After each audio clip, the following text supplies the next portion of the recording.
Dipantau pentolan OPM, Bobon food vlogger pamit dari Papua hentikan berbagi makanan gratis.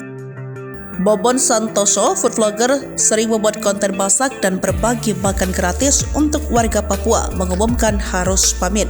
Keputusan ini diambil lantaran untuk keselamatannya yang mengaku sering menerima ancaman. Usai pamit dari Papua lewat unggahan, Bobon tampak juga mengunggah momen saat makan-makan bersama masyarakat Papua. Ia pun menyebut soal modernisasi beragama merupakan sikap cinta dan kasih sayang secara universal. Moderasi beragama adalah sikap cinta dan kasih sayang secara universal, tulisnya Kamis 4 Juli 2024. Adapun Bobon mengumumkan pamit dari Papua lewat Instagram pribadinya pada Rabu 3 Juli 2024. Bobon mengaku kegiatan bagi-bagi makanan untuk masyarakat Papua terpaksa dihentikan karena dipantau oleh KKB. Padahal tujuan kegiatan Bobon hanya sebagai upaya kemanusiaan untuk membantu masyarakat Papua. Tujuan kami bukan melakukan misi ini bukan sebagai media perang, bukan sebagai alat propaganda negara. Jika tidak bersama TNI, siapa yang bisa menjamin keselamatan kami, terangnya.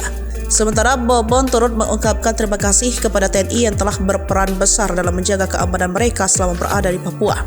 Bobon menyebut betapa pentingnya militer TNI untuk menjamin bahwa kegiatan berjalan lancar dan aman.